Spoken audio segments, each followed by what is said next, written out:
Jadi sebelum memulai ya, saya ingin memberikan pertajam penjelasan bahwa tujuan saya ini tidak ada untuk kepentingan saya pribadi dan juga tidak ada untuk menyudutkan institusi tertentu. Kenapa saya seperti ini?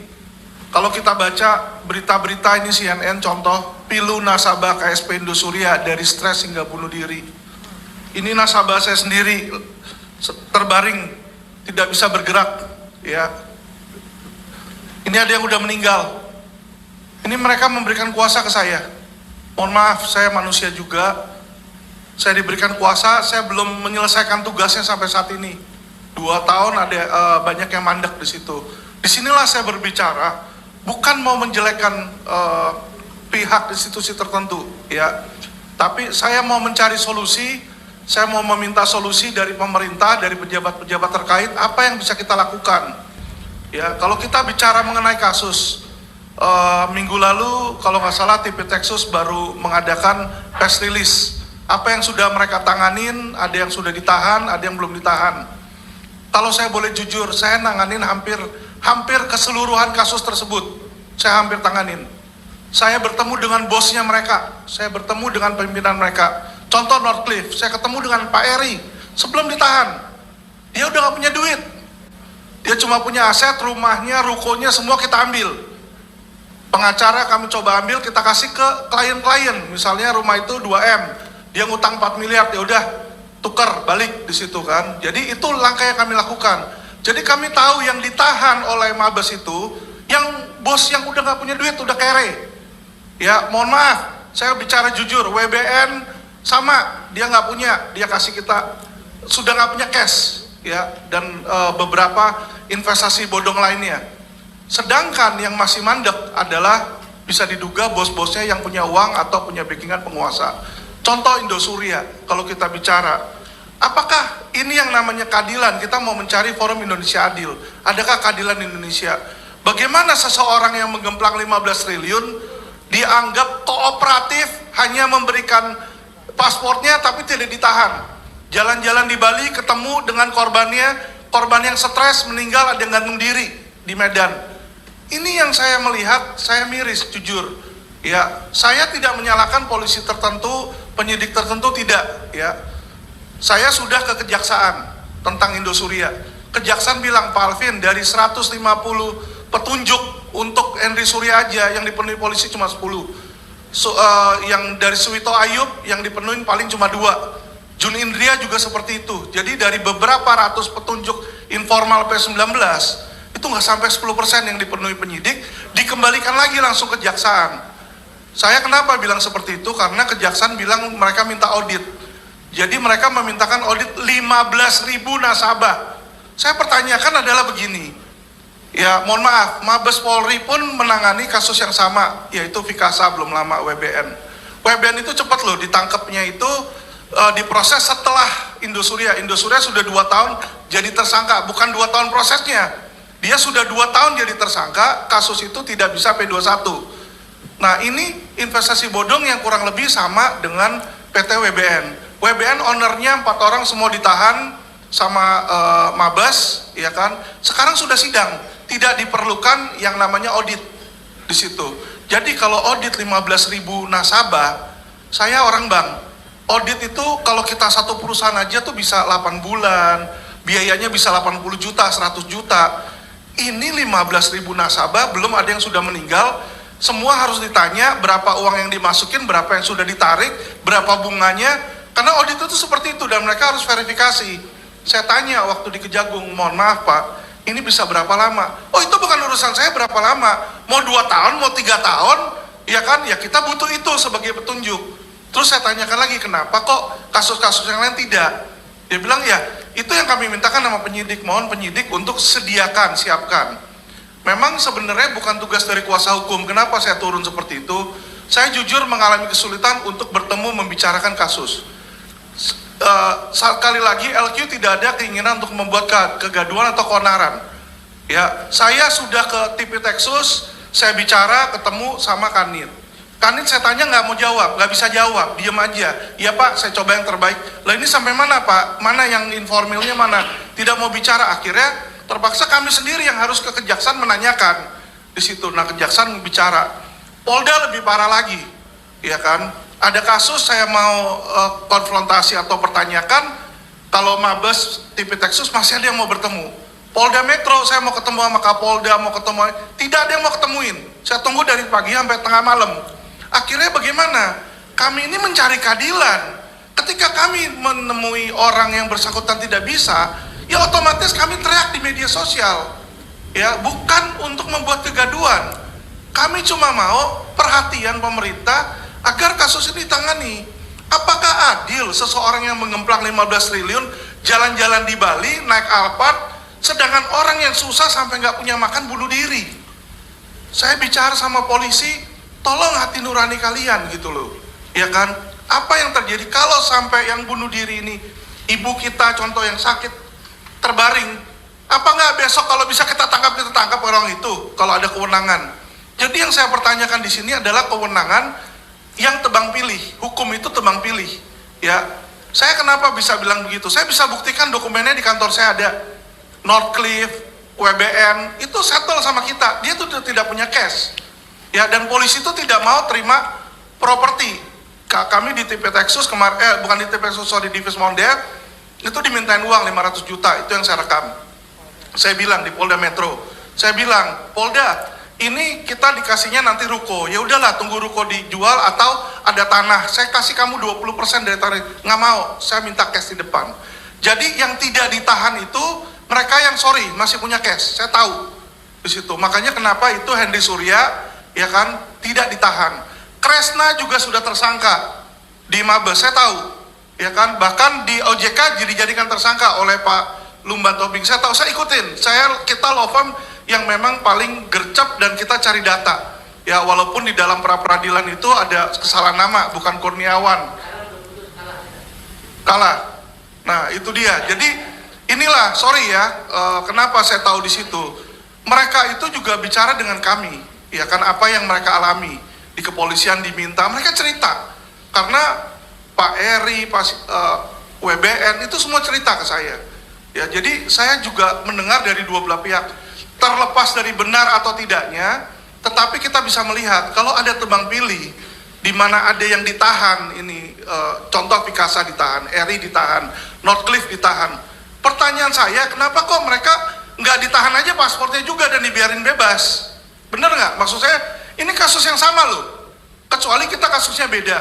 Ya apalagi kalau saya bilang investasi bodong ini jangan dipandang remeh. Gini, Muhammad Kece bisa cepat ditahan, ya Habib Bahar bisa cepat ditahan. Itu kewenangan penyidik, saya tidak menyalahkan. Tetapi pertanyaan saya, apakah kasus yang menyebabkan orang sakit, orang meninggal ini RIP di sini tidak kalah hebatnya? Itu pertanyaan saya. Ya, Habib Bahar dia ancaman di bawah 10 tahun. Ini ancaman 20 tahun loh. Di atas 10 tahun loh. Ya, kalau kita bicara tentang menghimpun dana masyarakat tanpa izin BI, itu 5 tahun minimal, maksimal 15. TPPU 20. Ya, jadi maksud saya, mohon maaf ya, mereka itu mafia.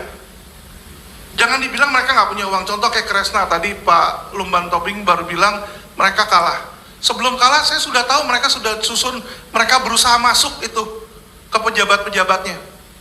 Ya, jangan salah, OJK aja bisa memenangkan PKPU itu mestinya OJK. Ketika diajukan mereka ada kong-kali-kong, hakimnya sekarang udah dipindah, itu dimenangkan. Jadi saya bilang oknum ini selama dia punya duit itulah kalangan kelas atas.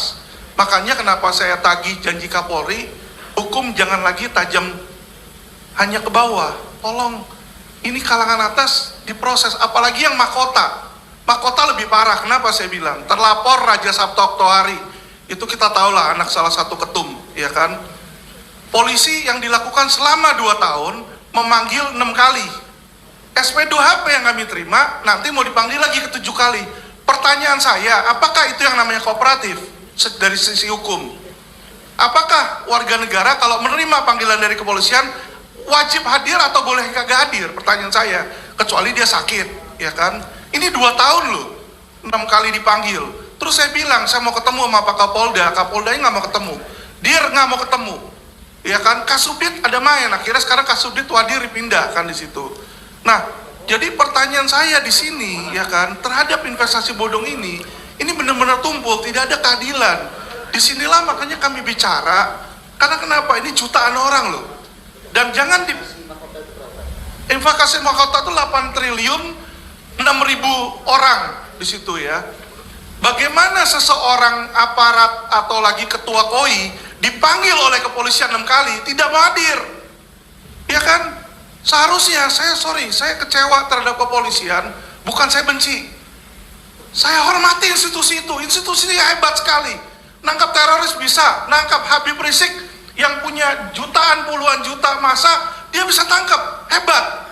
Tapi kenapa terhadap investasi bodong, terhadap Edi Surya, terhadap mahkota tumpul, tidak datang? Oh yaudah panggil lagi aja ke 7 kali.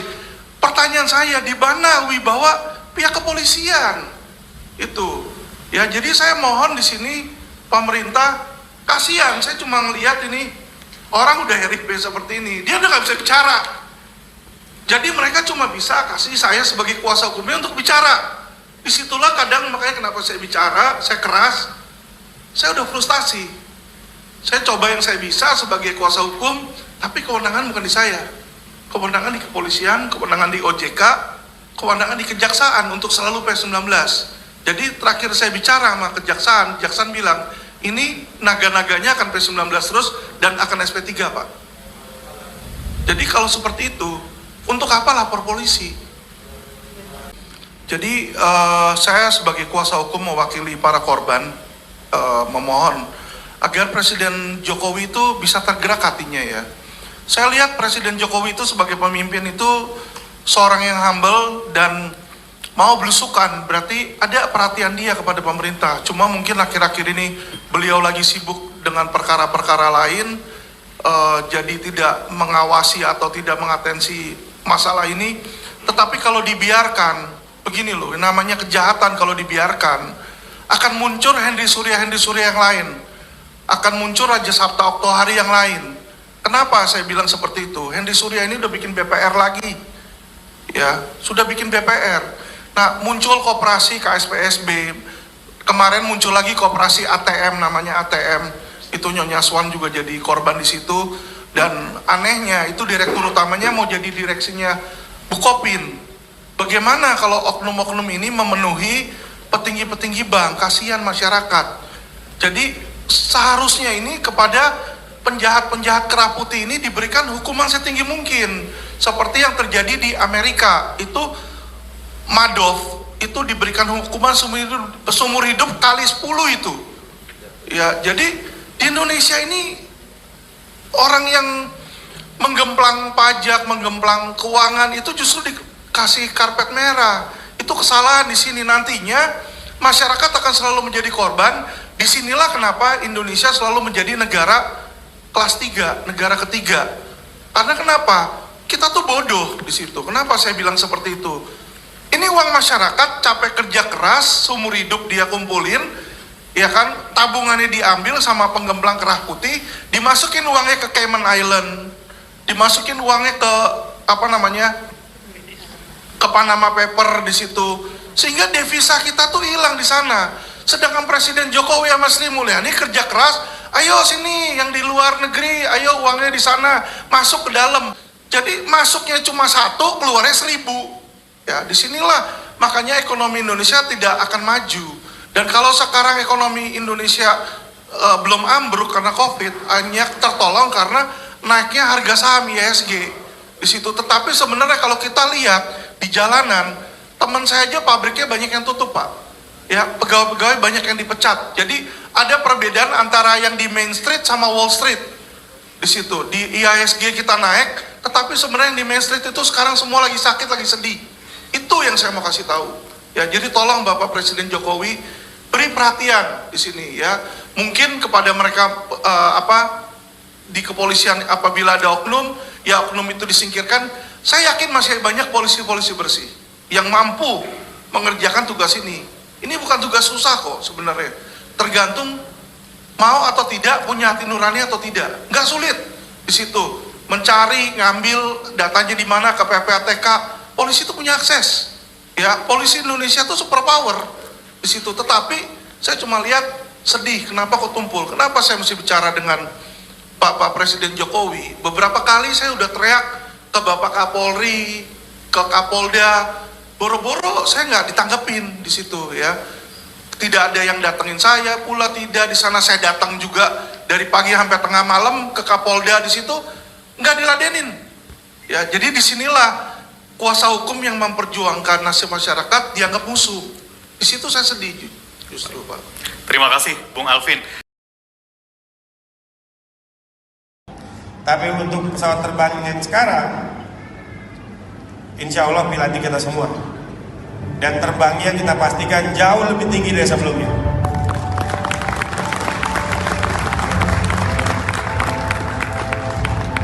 Dalam kesempatan ini juga, saya pribadi ingin mengajak Bapak Ibu sekalian.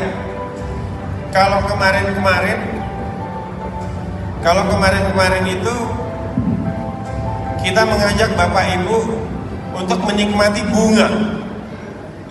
Jadi bayangkan perkembangan perusahaan yang tadinya nilainya 50 miliar sampai triliunan yang dirasakan oleh Bapak Ibu sekalian, tapi Bapak Ibu hanya menikmati bunga. Malam ini saya Raja Sabta Oktohari ingin mengajak Bapak Ibu sekalian untuk mengambil bagian dari kepemilikan perusahaan ini dengan mengambil bagian dan menikmati dividen dari perusahaan MPI Group. Saya bisik-bisik sama teman-teman para agent.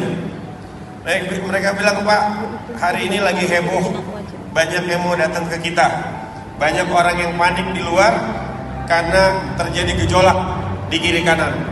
Saya bilang nggak bisa. Prioritasnya adalah nasabah yang kita punya sekarang, utamanya yang ada di ruangan ini.